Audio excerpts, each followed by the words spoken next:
This one is possibly my favourite ever disaster movie. This is Mimi Leder's Deep Impact from 1998, and it's arrived on a great 4K disc.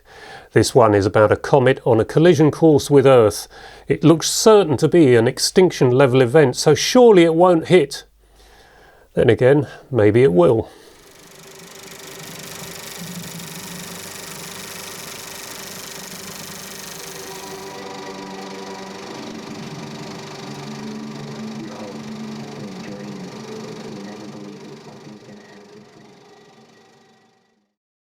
Deep Impact had an estimated budget of $75 million and it grossed at the worldwide box office $350 million. It has a running time of 2 hours, an aspect ratio of 2.40 to 1 approximately, and comes with Dolby Digital True HD 5.1 sound. I saw this one on the 29th of May 1998 at the Empire Leicester Square. Surely, if not the best cinema in the world at the time, one of the best cinemas in the world. Now, a few months later, there was a similar film opened by the name of Armageddon, and critics seemed to expect that that film was going to be the superior of the two. And I'll be interested to know what you think out there, because I found Armageddon a little too hard to watch for my tastes. I think it might have suffered from the shaky cam, which Deep Impact certainly doesn't. It's all done on a steady cam in Deep Impact. But there was something about Armageddon, I think it was too, I'm the big hero, I've got the smart aleck comments, and wasn't done in a realistic fashion, and so it wasn't really my cup of tea. Whereas Deep Impact, I found, had the sort of Richard Donner verisimilitude approach to it, and it all had a believability. And maybe having Morgan Freeman as the president, he was just brilliant in that role, so convincing, even though, you know, you're watching a science fiction that's pretty far-fetched really. And then Robert Duvall, who plays the old-timer astronaut who has to get the other astronauts into the comet in order to try and blow it up. So it had that sort of believability approach to it. But there were some things about it I didn't like, and particularly Tia Leone doing the mock news broadcasts. I think she was directed to have a very straight face and downplay it all. And that for me didn't work. But there was one other aspect early on with the newsroom. They were all shouting out once they'd heard the comet was on a collision course with Earth and they wanted information. They're shouting to their colleagues.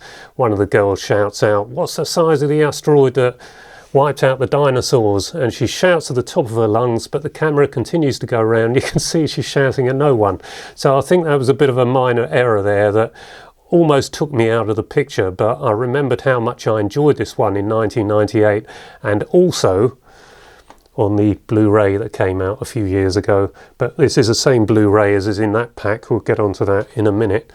But I remembered how much I enjoyed it, and so I wanted to keep myself focused in on the picture, and indeed I soon got back into it, and I did still like that believability that Deep Impact has. So why were there two films in 1998, just a few months apart with almost identical plot lines? Well, I think that comes down to the Shoemaker-Levy 9 comet slamming into Jupiter in 1994. I think that woke a few people in Hollywood up and thought, well, we haven't done a meteor crashing into Earth since '79 or thereabouts, so let's have another go at that, because now it's got some credibility to it. After all, if one can crash into Jupiter, surely it can happen here. Well, yeah, surely it can. I think the last one that hit us of any size, which nearly caused an extinction level event, was believed to be 14,000 years ago. Not everyone will have heard of that, but it's one of those things that I looked into, possibly as a result of Deep Impact in 1998. But it's always interested me. And if that did happen 14,000 years ago, it explains a sort of collective amnesia the human race has got following that, because if that event did happen, who would the survivors be? It would be remote tribes in the Amazon and people like that, people who don't rely on anyone else and can therefore look after themselves. But how reliant are we today on everyone else? Can we survive if the chain is broken down? I don't know. I don't think many people would. But anyway, I digress. I think that's why two almost identical plot lines came about in major films in 1998. But for me, Deep Impact was the better of the two films, and now here it is on 4K disc, and it is a beautiful 4K disc. But there are a few shots in this that don't look quite so great, and I don't know exactly why that is for all of them. Some special effects shots where some CGI was going to be added, they were shot VistaVision, so great picture quality, but something seems to have gone wrong in the computer perhaps. Maybe they didn't have time to output them at 2K and had to output them at something like standard definition. I don't know, but there are some other shots, some basic shots where it's just out of focus, and that does happen all the time with filmmaking. Can't always be helped, and they didn't have immediate playback on the set all the time. So these things are to be expected. That's filmmaking. But overall, the detail in this 4K, you compare it to the Blu-ray, which is identical in both packs. So what we had before is the same on this, so all the extras on this are on that, and I believe the extras on the Blu-ray all came from the DVD originally anyway. But you compare the two, it's not night and day, which is how it's often described, but I believe on its own the Blu-ray is great. I was perfectly happy with the Blu-ray, but now I've got this 4K. It is so vibrant, so alive. It's just like watching a film print, and it makes the Blu-ray like watching a video. So you're almost able to go back to the Empire in 1998, not quite, because I don't think there's anyone in a home who's got a sound system like that had back then.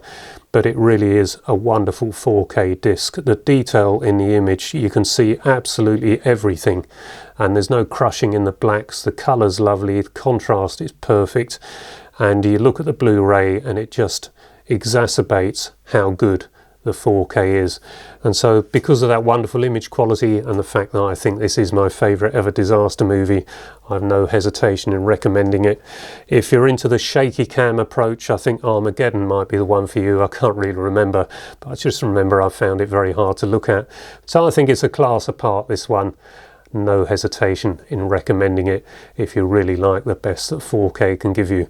A nice fine-grained 35mm, even though it's Super 35, not anamorphic 35. So the release prints were optically produced anamorphic 35, but it was shot Super 35 with a bit of VistaVision in there. Anyway, I hope you enjoyed this video. If you did, please give it a like and perhaps consider subscribing so I'll be encouraged to carry on creating content like this.